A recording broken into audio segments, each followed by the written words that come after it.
Inilah kisah tragis seorang konglomerat yang hidup dalam kemewahan, tapi lupa bahwa di balik segala nikmat, ada kuasa Allah yang maha membalas. Dari rumah megah dan mobil mewah, ia berakhir di sel penjara, dilupakan, bahkan dikhianati oleh istri dan anaknya sendiri. Tulis di kolom komentar. Bagaimana pendapatmu tentang nasib Darmawan? Apakah kamu pernah melihat kejadian serupa di sekitarmu? Simak kisahnya sampai akhir, dan jangan lupa, ambil hikmahnya.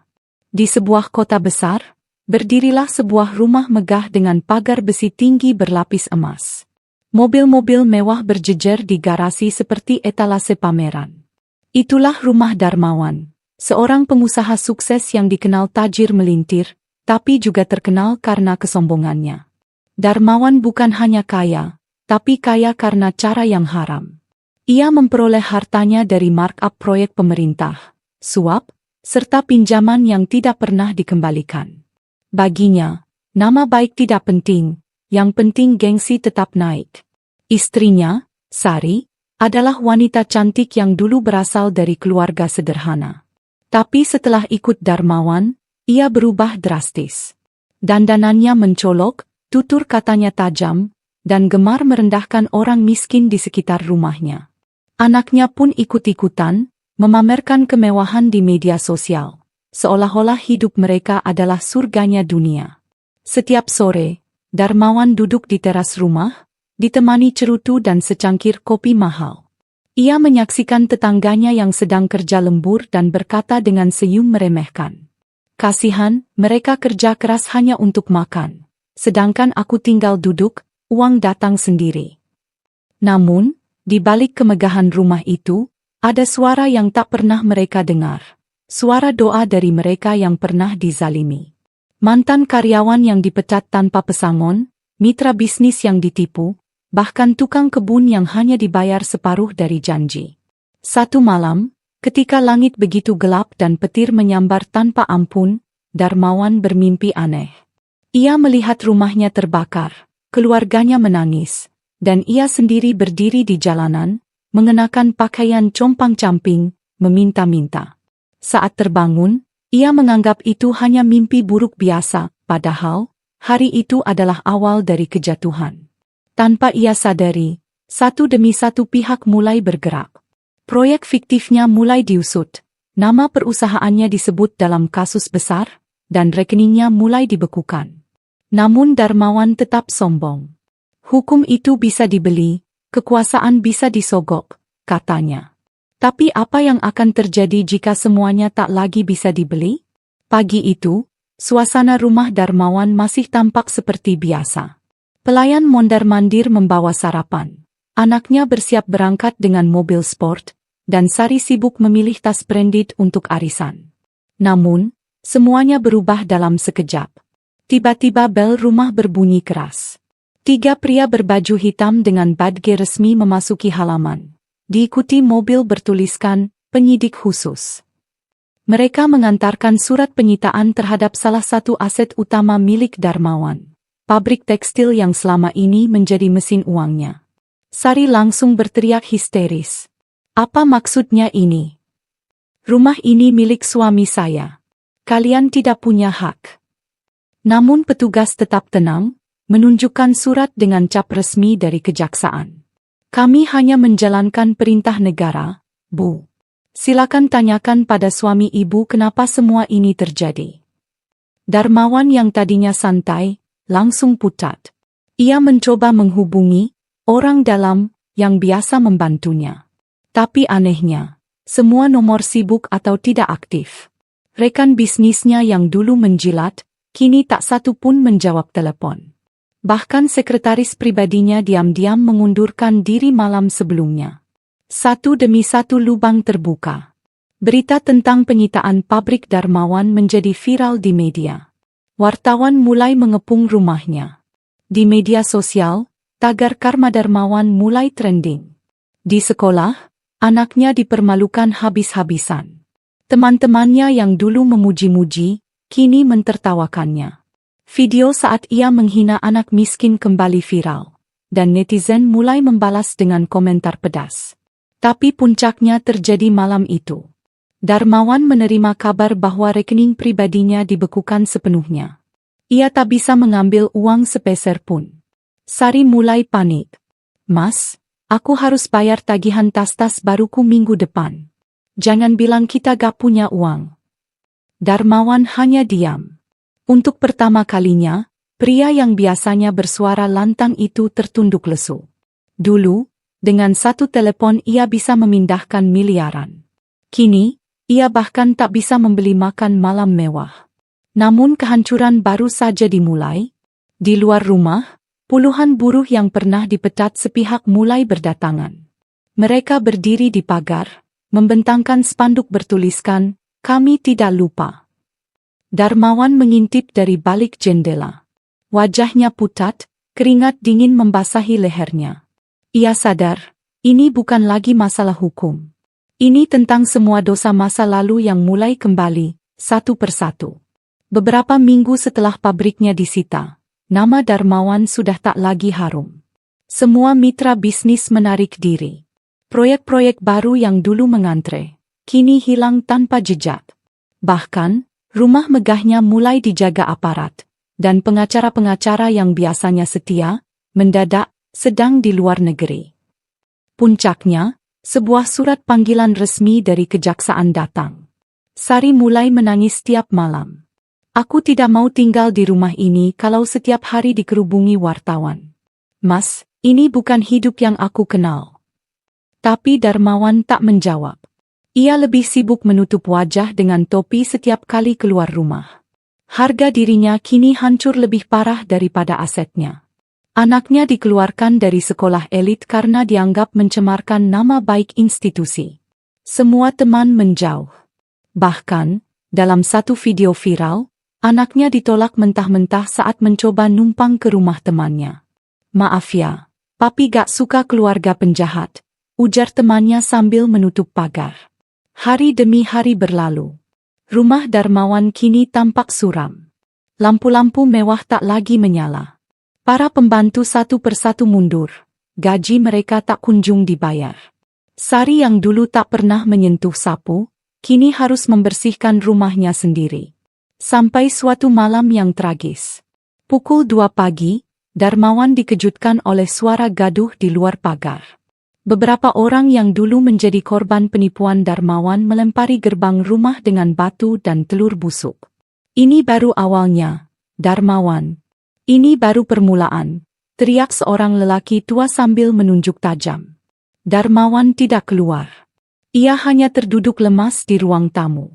Televisi menyala, menyiarkan berita tentang dirinya sebagai tersangka utama kasus korupsi berjemaah.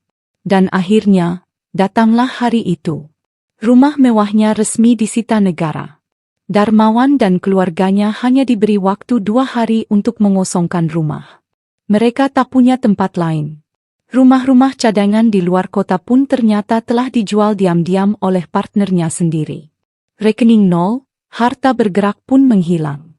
Dengan berat hati, mereka harus pindah ke rumah kontrakan kecil di pinggiran kota.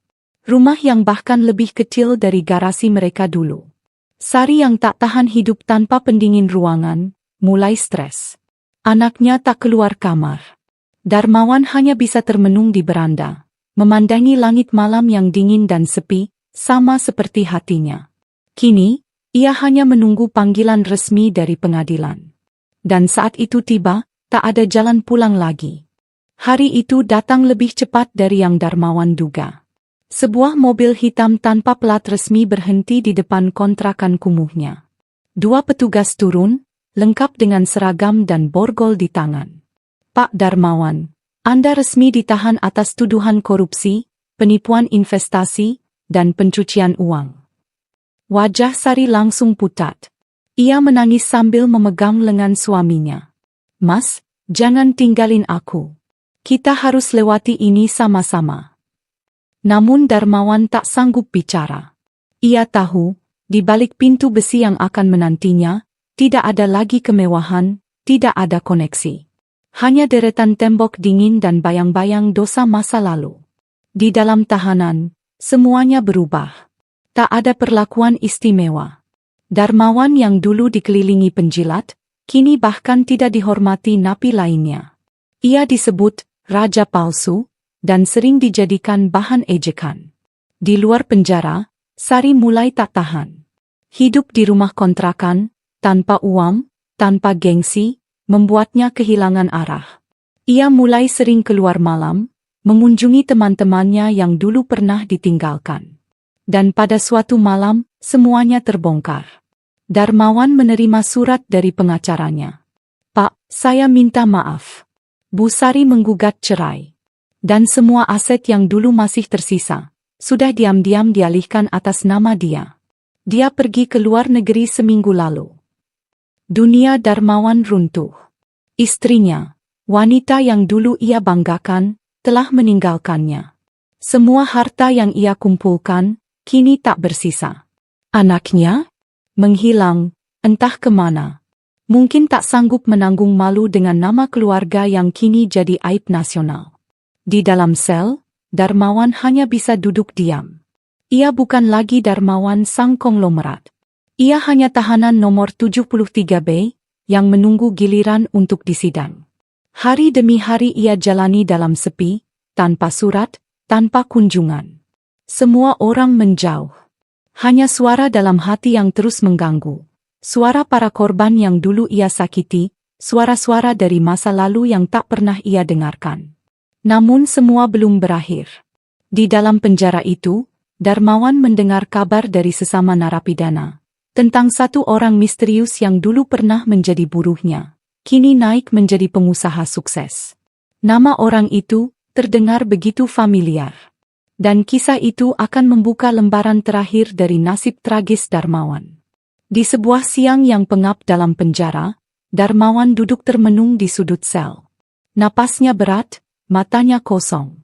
Namun, hari itu, satu nama yang terdengar dari radio penjara membuat jantungnya berdetak lebih kencang. Andi Prasetyo, mantan buruh pabrik tekstil kini resmi menjadi pemilik perusahaan ekspor-impor terbesar di Asia Tenggara. Darmawan terguncang. Andi, nama itu tak asing. Dulu, ia hanyalah seorang buruh rendahan. Pernah dipecat Darmawan karena menuntut gaji lembur. Di depan para staf, Darmawan pernah menghina Andi habis-habisan. Orang miskin tidak pantas bermimpi besar. Kini, orang itu yang justru menguasai panggung. Di layar kecil televisi penjara, wajah Andi terpampang tenang, dengan setelan jas dan senyum penuh percaya diri. Kesuksesan bukan soal siapa yang dulu berada di atas, tapi siapa yang tetap berdiri ketika dihancurkan. Ucapan itu seperti pisau yang menusuk batin Darmawan. Malam harinya, ia tak bisa tidur. Ia teringat setiap langkahnya yang dulu ia anggap cerdas. Menyuap pejabat, menindas karyawan, menipu rekan bisnis. Semua demi satu kata, kekuasaan. Namun kini, kekuasaan itu hanya tinggal kenangan. Beberapa bulan kemudian, sidang dimulai. Wajah Darmawan menghiasi layar berita nasional. Vonisnya berat. 20 tahun penjara tanpa potongan. Semua harta resmi disita negara. Ia keluar dari ruang sidang bukan sebagai pebisnis, bukan sebagai suami, bukan pula sebagai ayah. Tapi hanya sebagai lelaki tua yang kehilangan segalanya. Dan saat itulah, untuk pertama kalinya dalam hidupnya, Darmawan menangis. Bukan karena dipenjara. Bukan karena hartanya lenyap. Tapi karena ia sadar, dirinya telah kehilangan segalanya karena dirinya sendiri. Tahun demi tahun berlalu. Rambut Darmawan memutih. Tubuhnya melemah. Ia kini menjadi tahanan lansia. Tidak ada lagi yang peduli. Dunia luar melupakannya. Bahkan nama keluarganya sudah tenggelam di dasar aib. Di akhir hidupnya, ia duduk di pojok kamar sel yang dingin, memandangi selembar koran tua. Foto Andi, mantan buruhnya, masih terpampang di halaman utama. Kali ini sebagai orang paling berpengaruh dalam dunia sosial. Membangun panti asuhan untuk anak-anak korban ketidakadilan. Darmawan menarik napas panjang. Tak ada lagi kata. Hanya sepi dan karma yang sempurna. Kisah ini mengajarkan bahwa kesombongan atas harta, apalagi yang didapat dari cara haram, hanya akan membawa kehancuran. Hidup ini hanyalah sementara. Kekuasaan dan kekayaan bukan jaminan kebahagiaan jika dibangun di atas kebohongan dan penindasan. Di balik setiap tindakan buruk, selalu ada akibat yang menunggu. Dan saat karma datang menagih, tak ada satu pun yang bisa lari. Maka, berhati-hatilah dalam menjalani hidup, dan jangan pernah meremehkan doa orang yang terzalimi. Cerita ini adalah fiktif yang dibuat seolah-olah nyata untuk diambil hikmahnya, bukan untuk menyudutkan siapapun. Semoga bisa menjadi pelajaran berharga bagi kita semua. Terima kasih sudah menyimak cerita ini sampai akhir. Jika kamu merasa cerita ini mengandung pelajaran hidup yang berharga, jangan lupa klik like, tulis pendapat kamu di kolom komentar, dan subscribe channel ini agar kamu tidak ketinggalan cerita-cerita penuh hikmah lainnya. Sampai jumpa di cerita berikutnya.